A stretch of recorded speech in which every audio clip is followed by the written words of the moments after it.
A man hangs upside down on a gurney in what's described as an inverted crucifix position. He's in agonizing pain and distress as he's subjected to ever-escalating levels of torture. His pleas for them to stop are ignored as he's stabbed in the chest repeatedly. Is this a verbatim description of torture from Middle Ages England? Is it taken from the texts of Ming Dynasty China in the 15th century, or perhaps is it a snippet from the diary of Dean Corll, the ultra-sadistic American serial killer known as the Candyman? Actually, it happened on November 17, 2022, in the USA. The ordeal was later described as a gruesome scene in the death chamber. So gruesome, in fact, that the state that did it and other U.S. states have discussed switching to alternative methods of execution. They're under pressure, being called barbaric by the rest of the highly developed world, and taking similar flack from anti-death penalty Americans. That's why some death penalty states have mulled over using a new and, it has to be said, novel type of execution, something never tested in the U.S. that sounds like it could be written into a horror movie. We'll come back to this new method of killing criminals soon. First, we need to talk about the death penalty in general. Eye for an eye punishments go back to early human history. Such actions were written in the ancient Babylonian text Hammurabi's Code, the first legal code written between 1755 and 1750 BC. The text included revolutionary reforms such as minimum wages being written into this law, but also a law that stated that if a boy strikes his pop with his hand, that hand should be hewn off. Worse, if cheating lovers were caught planning to kill their spouses, the law dictated that they should both be impaled. You've probably heard the Romans get an A+ for creativity regarding their state-sponsored executions, sometimes throwing men to the lions or perhaps having elephants sit on them in an arena packed with a cheering crowd. This type of execution was what was called damnatio ad bestias. The Romans had many more tricks up their long sleeves. What was known as poena culei was a particularly confounding method of execution, where the authorities put men in a leather sack along with frantic animals, such as a cock, a snake, a monkey, or a cat or a dog, and then threw the chaotic bundle into the sea.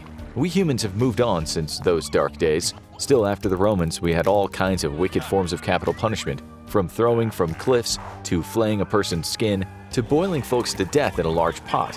Then there were the disputed methods of capital punishment such as rat torture and the infamous Viking blood eagle, where a man's lungs were pulled through his backbone and placed over his ribs to make a pair of wings. It's not disputed that in China the authorities not only slowly sliced or flayed a person, sometimes thousands of people in a matter of days, but they murdered their innocent family members in what was called 9 familial exterminations. The kill list included parents, grandparents, children, uncles, aunts, cousins, spouses, and in-laws. Some of the more common methods of execution throughout European history included beheading, breaking on the wheel, burning at the stake, and drawing and quartering treasonous males after the subjects had been emasculated and disemboweled. Human culture evolved. We scrutinized the morality of our actions, but for a long time executions were often a matter of spectacle for the public. Those hard-to-please mobs that didn't have movies to satiate their bloodlust. The last person to be hanged, drawn, and quartered in Europe was a Scottish man named David Tyrie, a clerk at a Portsmouth naval office who was accused of spying for the French. A crowd of 100,000 people attended the event at Southsea Beach in Portsmouth on the southern coast of England. The date was 1782, when Europe fell into the Enlightenment period. Writing about the execution, the Hampshire Chronicles stated, he declined saying a word to the populace, observing that he knew not why he was to feed or gratify the idle curiosity of the multitude. His head was severed from his body, his heart taken out and burnt, his privities cut off, and his body quartered. He was then put into a coffin and buried among the pebbles by the seaside.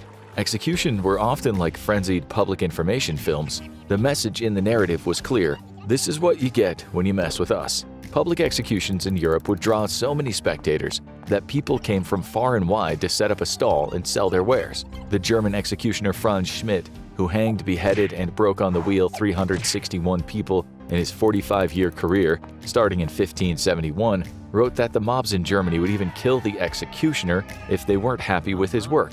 The mob, he said, didn't botch a job, and as you'll see in this show, that's also true in today's world. China was still slow slicing people in the early 20th century, by which time the Europeans were calling such acts barbaric.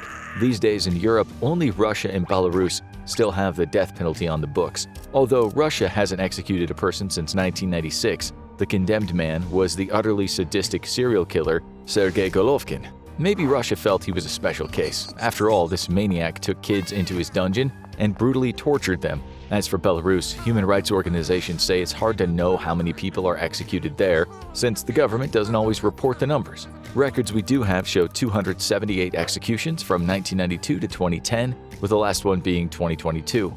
The condemned man was named Viktor Skrunzik, a killer of elderly folks. He was shot by firing squad, something we'll also discuss later in the show, but in relation to the US. 54 countries in the world retain the death penalty today, 112 nations have abolished it, some have it as a law but haven't applied it for at least 10 years. Then you have countries such as China and North Korea, which don't report how many people they execute. China, according to Amnesty International, leads the way in the number of citizens it executes, more than 1,000 a year. You also have countries that often indulge in extrajudicial killings. They don't even bother with adherence to the law. In Thailand, for instance, it was reported in the early 2000s that police in the province of Kalasin tortured and murdered kids during the then Prime Minister Thaksin Shinawatра's war on drugs. It's thought that 2,000 people were murdered off the books during this chaotic period. It's reported that when former Philippines President Rodrigo Duterte tried something similar, 7,742 civilians were murdered from 2016 to 2021. Extrajudicial murders by the authorities are no doubt still happening in many countries in the world today. We can't ignore them when talking about the death penalty, but of the formal death penalty, where numbers are reported, if we leave out China and North Korea, the leaders for executions in 2022 were Iran, 596, Saudi Arabia, 146, Egypt, 24, and Somalia, 6 to 19. These countries' methods could range from hanging, beheading in Saudi, or the firing squad. The US was next on the list with 18 in 2022. The US is the last remaining Western nation classified as an advanced economy to actively execute its citizens. Non-Western nations that meet this classification criteria and still actively execute people are Singapore, 11 in 2022, Japan, 1, and Taiwan, last execution in 2020. In the US, the country we'll concentrate on today, there are still numerous methods of execution on the books. One of them is being killed by a firing squad. You can still be shot down by law in Idaho, Mississippi, Oklahoma, Utah, and South Carolina. Ronnie Lee Gardner, a man who shot and killed an attorney during a prison escape in 1985, was the last person executed by firing squad in the US. That was in 2010. Since 1976, only 3 men have been executed this way in the US, despite it being one of the more successful forms of execution in regard to mistakes being made and the condemned person suffering. When it was Gardner's turn, 5 anonymous law enforcement officers volunteered for the job. On the day, they stood about 20 feet away from Gardner. The media explained that the officers were hidden in the darkness, while Gardner, according to the BBC, was bathed in light. That same report explained, a target was placed over his heart and a hood over his head before the 5 men opened fire. As is usually the case these days, the officers were asked to hit the man in the chest. Aim for the heart is how this kind of execution goes down. It's quite a large area, often with a target over it, such as a piece of cloth. They don't go for the head, mainly because that would be messy. It would also not look too good if there were an open casket funeral. In Gardner's case, like in the other firing squad executions, none of the officers knew for sure if they had killed him.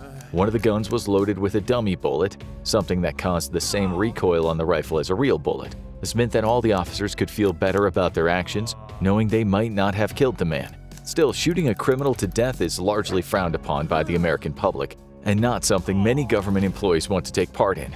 Believe it or not, you can still be hanged in the US. The practice is seen as barbaric by many Americans, but hanging is still written into the law. In New Hampshire, just one of the 27 US states to have it. New Hampshire abolished the death penalty, but appeals might apply retroactively, meaning a prisoner on death row could still be executed. It's very, very doubtful anyone would be hanged again ever in the US. It won't happen, but we thought we'd let you know how it used to go down. By the way, Texas wins hands down for most executions, with 583 people officially taken out there since 1976. In 2023 so far, what might become a bumper year, there have been 5 executions in Texas, 4 in Missouri, and 3 in Oklahoma. Florida's actually top 6 so far this year, at least when we started making the show in late October. According to the Death Penalty Information Center, at least another 10 executions were planned after we began writing the show, although whether they go through with it is another matter. They are all male, which is hardly surprising. Since 1976, when the U.S. Supreme Court lifted the moratorium on capital punishment, only 18 women have been executed. Of the 1,578 executions in total since 1976, only 1.5% were women. Okay, so back to hanging, a method of execution that throughout history has seen men and women losing their heads and hanging around in agonizing pain, not to mention a few beat-up survivors. On January 26, 1996, Billy Bailey became the last hanging execution in the U.S. Bailey, who grew up in abject poverty, one of 23 children his parents had, was a very troubled boy. In 1979, after a robbery, he murdered two old folks in cold blood. After being sentenced to death, he told the visitor, "I'm not a dog. I'm not going to let them put me to sleep." Delaware had not hanged anyone for half a century, but the state allowed Bailey to opt for it. This is how it went down. The wooden gallows were in no state from which to hang him. As Warden Robert Snyder pointed out, "Our gallows are pretty primitive here." On top of that, officials in Delaware were not really savvy as to how such an operation could be successfully administered. They sought advice from corrections officials at Washington State Penitentiary, who'd hanged two killers separately in 1993 and 1994. Officials had the gallows renovated, ensuring the structure, which was 15 feet high and 23 steps up, was stable. The protocol demanded they use 30 feet of 3/4-inch diameter manila hemp rope, which was boiled to stop it from stretching or coiling. The part of the rope at the knot was greased with paraffin oil to ensure easy movement. They practiced with a sandbag before the event, doing the math to successfully kill Bailey without causing him any unnecessary pain. He weighed 220 pounds. It was decided that a drop of around 5 feet would do the trick. Drop lengths throughout history have been a matter of research. Too little and the person's neck might not break. Too much and his head might come off and roll around on the ground.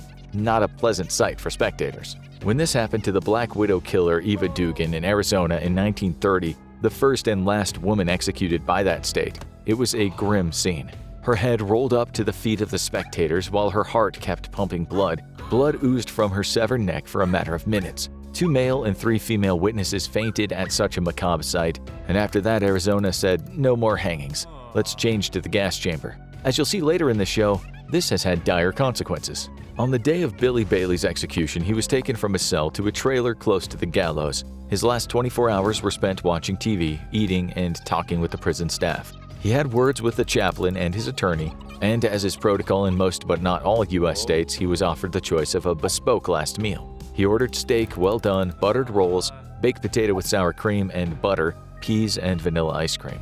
As is often the case, Bailey was taken to the gallows not long before midnight. Prison officers walked with him, some with dogs at their side. Bailey stood before the apparatus as his glasses were removed. The top 2 buttons of his prison-issue blue denim coat were fastened to stop his coat from blowing in the wind. They then tied his hands at his side. All this time, the phone line was open. This is why prisoners are often executed around midnight. Who knows if a call might come through and get the condemned a last-minute stay of execution. As you'll see later, this does happen occasionally.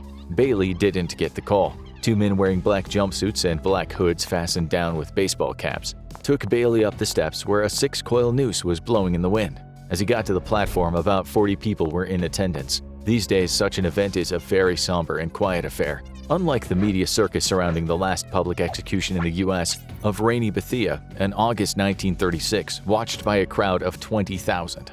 Bailey showed no emotion whatsoever. One officer held his shoulder, another his arm, while the hangman, Warden Snyder, led Bailey toward the trapdoor. A cord was tied around his ankles, and a black hood was placed over his head and upper chest. The noose was then placed over his head. Warden Snyder made sure that the knot was in the right position, just under Bailey's left ear. Snyder then said, "Do you have any last words?" Bailey replied, "Pardon?" Snyder asked him again if he had any last words. "No, sir," said Bailey. It sounded as though Bailey was calm. He emitted no heavy breathing or signs of distress. He barely moved, although witnesses saw his right hand form into a fist. A second later, at 12:04 a.m., Snyder pulled the gray lever with both of his hands, which gave way to a loud crunch and the opening of a trap door. Bailey and the rope fell through the hole, landing with a jerking motion about 10 feet from the ground. A witness said it looked like a doll on that rope, which turned counterclockwise 6 times, then stopped accelerating and spun in the other direction. The process is designed to cause immediate paralysis and unconsciousness. The upper cervical spine is snapped in what's known as the hangman's fracture. The cause of death will be asphyxiation. Since there's still blood containing oxygen in the brain continues to function for a while, but who knows if there are thoughts or dreams in there. Spectators didn't see much more. As Bailey hanged there, no longer spinning, officials wrapped a canvas tarpaulin around his body. All the spectators could now see were his white tennis shoes, dangling like the forbidden fruit in the Garden of Eden. At 12:15 a.m., 11 minutes after the drop, Mr. Bailey was pronounced dead. A spokeswoman for the correction department told reporters that the execution had gone through, quote, without complication. Some Americans said it was a job well done, while others decried the barbarity of the system. The victim's great-grandson, Chris Lambertson, waiting outside the prison, was glad. Reporters asked him how he felt about what had just happened. He replied, "I'm out here to see that justice is served. Just because Billy Bailey wanted their truck, he killed my great-grandparents. Without a doubt, he should die." Close by were 150 noisy demonstrators, some of them for the death penalty and some of them against the death penalty. There may have been an equal mix of both. According to recent Gallup polls, about 54% of Americans feel the death penalty is needed, despite the risks of getting the wrong person. About 190 people have been exonerated from death row in U.S. history. Researchers have said around 4% of death row prisoners are likely innocent. We'll ask you a question here which we hope you'll answer after seeing the rest of the show. Much has been said about the best way to execute someone. Humans have gone from slow slicing, from throwing a man to starving bears or ripping him up while he's still alive, to giving prisoners counseling, pizza, and apple pie before they die. Every precaution is usually made so they don't suffer more than is necessary. This is widely acknowledged as an improvement, but you'll soon see how executions can be prolonged, agonizing affairs for the prisoner. While these often extremely violent men don't usually merit much sympathy, Americans have asked if other forms of execution that always work and never last long should be implemented. Some have discussed a form of execution that never failed, that was always painless and was incredibly quick. They mean the French invention, the guillotine. This beheading machine in the world of execution was frankly untouchable. Nonetheless, it is deemed barbaric, while lethal injection is considered much more civilized. Bear that in mind as we carry on with the show. First, let's talk about electrocution, which, believe it or not, is still a thing in 8 states: Alabama, Arkansas, Florida, Kentucky, Mississippi, Oklahoma, South Carolina, and Tennessee. Death by electric chair has always been controversial in the U.S. because there have been some horrifically botched executions. The ugly execution scene in an electric chair from the Green Mile was based on reality. In 1997, lady killer Pedro Medina had his date with old Sparky in Florida. The New York Times wrote, "Thousands of volts of electricity coursed through the murderer's body. Flames burst from his face mask, startling the assembled witnesses." Experts later said that Medina would have been brain dead at the time, but still no one knew that for sure. His execution reminded people of the case of young Willie Francis, who was sentenced to death in Louisiana in 1945 when he was just 16. He may well have been innocent of the crime of killing a pharmacy owner. Some people believe cops coerced him into confessing, and it is widely known his court-appointed defense attorneys offered very little support to him at a time of pervasive racism when Francis faced the prospect of 12 white jurors. The possibility of his innocence makes his botched execution that much more disturbing. When he was placed in a chair nicknamed Gruesome Gertie about a year after the crime, and the voltage was turned up, he screamed from under the hood, take it off, let me breathe." It turned out the drunken guards at Louisiana State Penitentiary had not set up the apparatus correctly. Francis was executed a year later, aged 18. Then there was Jesse Tefero, convicted of killing 2 cops in 1976. This man was a nasty piece of work, a human without morals, but his botched execution in 1990 was still regarded as a human rights catastrophe. We'll let a witness to that execution describe in his own words what he saw. When the electricity hit Jesse Tefero, the headset bolted onto his bare scalp caught fire. Flames blazed from his head, arcing bright orange with tails of dark smoke. A gigantic buzzing sound filled the chamber, so deep I felt it inside the bones of my spine. His fists slammed upward and back. "He's breathing," I wrote on my yellow notepad. The executioner, hidden in a room nearby, turned off the machine. Tefero was breathing, his chest heaving, his head nodded back and forth. Then the executioner gave him another blast of electricity, flames and smoke still surrounding his head.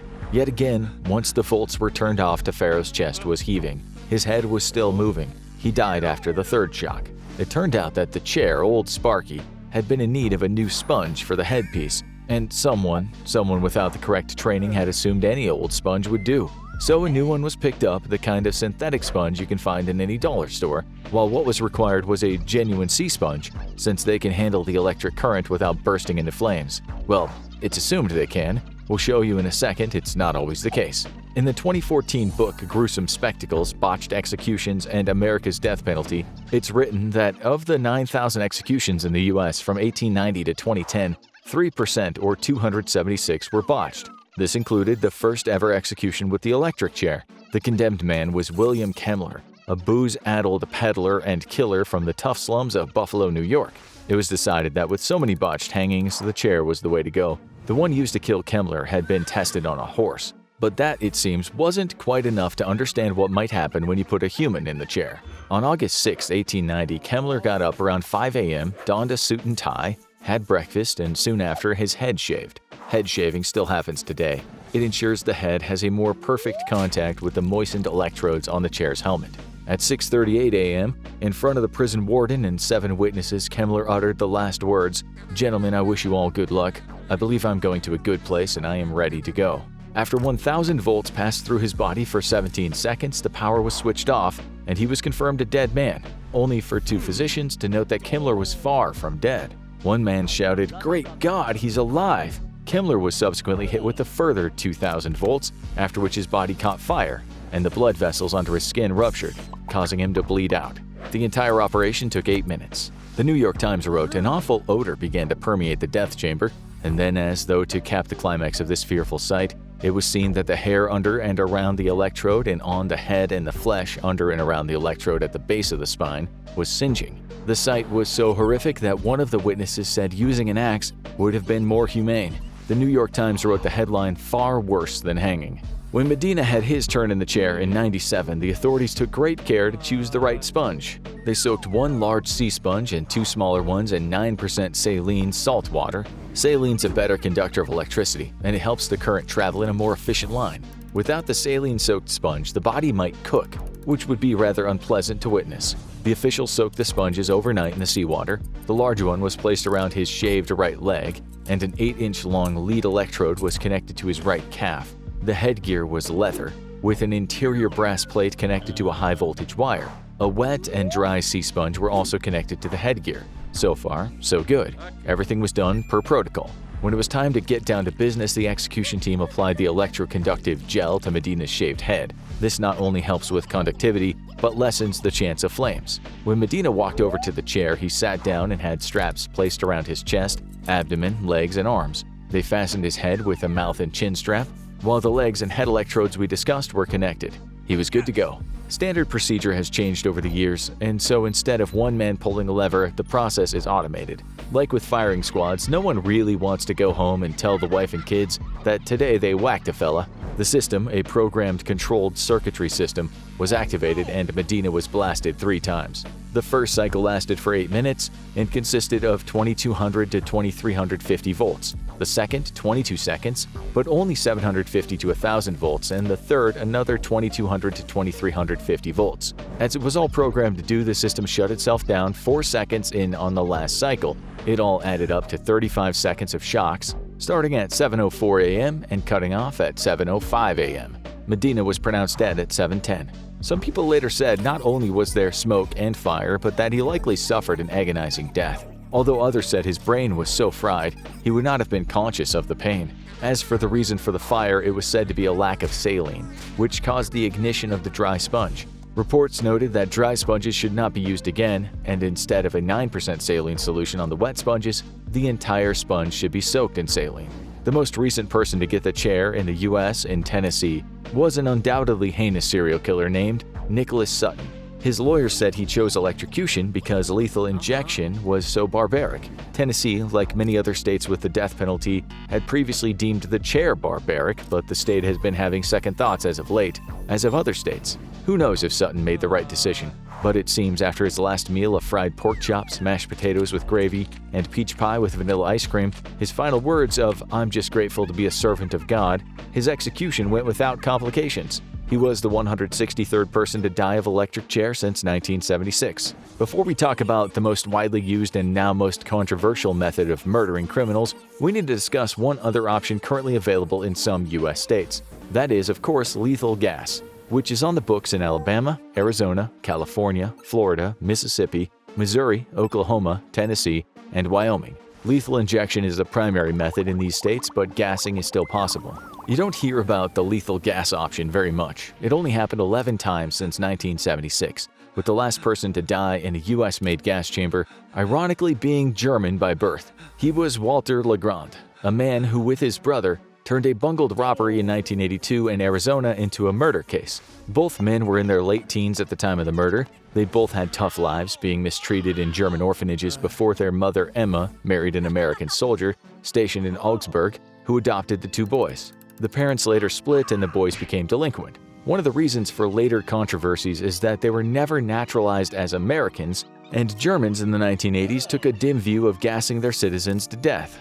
Both brothers at first asked to be gassed. It should be said that they thought they'd outsmart the system by choosing gas, thinking the courts would rule it unconstitutional. They didn't. Carl eventually decided to go with lethal injection, but Walter made no such change of mind. The New York Times wrote at the time Walter Legrand opted for gas, with its resonance of the Holocaust for Germans. The article quoted Germany's former justice minister who said, "This is barbaric and unworthy of a state based on the rule of law." In terms of suffering, it turned out that Carl might have made the better decision.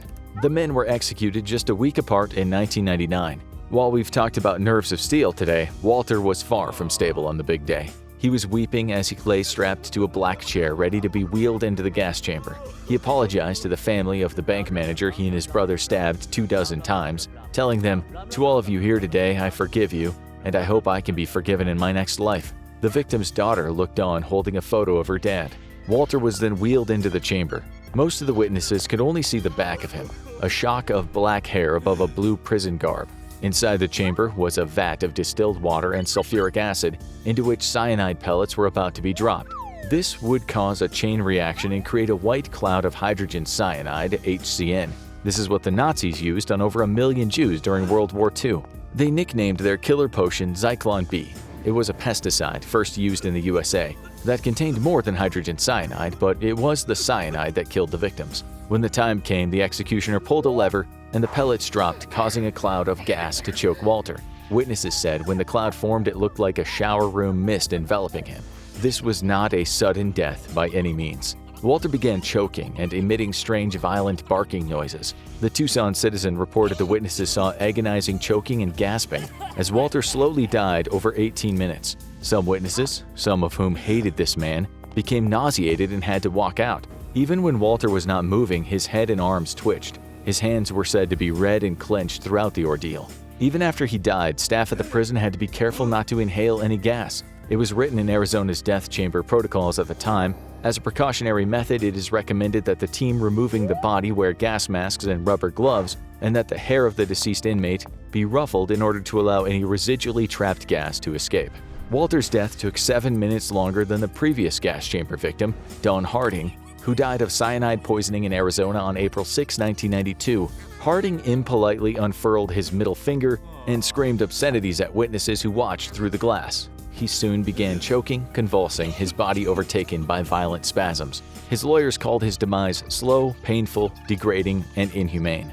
Never again, said many Americans. Even some of the U.S.'s most hardline death penalty proponents said lethal injection should be replacing lethal gas, not just because gassing was a torturous way to die, but because of its recent history in Germany. Even so, in 2021, the state of Arizona caused an international outcry when it was discovered it had purchased the ingredients to make cyanide gas that it intended to use to kill prisoners. It was reported that Arizona had selected 2 men from its death row population of 115 to be given the gas treatment. They were Frank Atwood, a 65-year-old man who murdered a girl in 1984, and Clarence Dixon, also 65, convicted of murdering a student in 1978. Awful crimes indeed, but the prospect of gassing men in the 2020s hasn't gone down well with much of the world. One critic said, "You have to wonder what Arizona was thinking in believing that in 2021, it's acceptable to execute people in a gas chamber with cyanide gas. Did they have anybody study the history of the Holocaust?" The International Auschwitz Committee told the New York Times, "For Auschwitz survivors, the world will finally come apart at the seams if, in any place on this earth, the use of Zyklon B in the killing of human beings is considered again." He said it insults the victims of the Holocaust. So why would the U.S. state take such a big risk? Arizona must have known the outcry would happen at some point. The answer is the utter nightmare of lethal injection, which over the last decade or so has sounded like something from the best-selling book, The Satanist's Guide to Sadistic Torture. There's no book, we made that title up, but you get the picture. Here's the evidence. In 2014, Arizona executed Joseph Woods, a man who had murdered his former girlfriend and her father in 1989. In what should have been a 10-minute procedure, Woods gasped and snorted for around 2 long hours. He was evidently in agony. A witness counted the gasps, telling the press he saw 660. One witness called the experience very disturbing to watch, like a fish on shore gulping for air. At a certain point, you wondered whether he was ever going to die. The family of the deceased were understandably unconcerned over Woods' pain. One family member said, "Why didn't we give him a bullet? Why didn't we give him some Drano? These people that are on death row, they deserve to suffer a little bit." Many Americans would agree. Still, when an execution takes 2 hours and it seems as though the prisoner is in pain, in legal terms it can be construed as cruel and unusual punishment. This kind of thing should not happen in modern American society. What's certain in the Woods' case is the cocktail of drugs he was given did not do the job. He was administered midazolam, a sedative, and hydromorphone, a semi-synthetic opioid. As you know, opiates kill people all the time in the US, in the many tens of thousands each year, but the 15 doses Woods received didn't do the job. There are much stronger opioids on the market that would no doubt be more effective. An opioid that's been killing Americans in droves is fentanyl. It's 50 to 100 times more potent than morphine, and morphine is only 5 to 10 times less potent than hydromorphone. In 2010, U.S. authorities seized 120 pounds of fentanyl, which the media said was enough to kill 26 million people. So more than a few Americans have asked, why not use fentanyl or carfentanil, which is 100 times stronger than normal fentanyl? You could take whole cities out with just a kilo of the stuff. 2 milligrams can kill a person. Well, some states have gone down that route already. In 2018, Nebraska became the first state to execute a person, a killer of 2 cabbies, using fentanyl. The entire ordeal was over in 23 minutes. Even so, overdosing a person on such drugs brings up ethical and moral concerns, and there would be numerous legal challenges if it were to take off in other states. There's also the fact that drug availability could be a problem. Countries around the world may not sell the drug to the US if it's used to murder someone. The US government wouldn't be buying the stuff from some guy named Carlos who lives on the Mexican border and has a text message on his phone from China.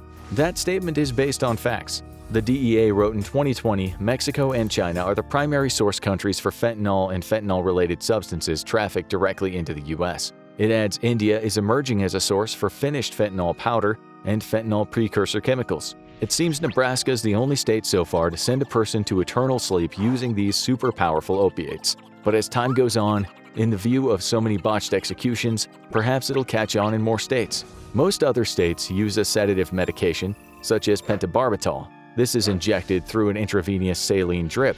A drug to paralyze the muscles will follow. Such a substance might be pancuronium bromide, which will paralyze the muscles in the diaphragm, making it so the condemned person can't breathe. Potassium chloride, a potassium salt, is often used. This causes abnormal heartbeat that can cause death by cardiac arrest. Some of these drugs have since been banned from export in the EU under its torture regulations, making it difficult for some states to implement this mortal 3-step plan.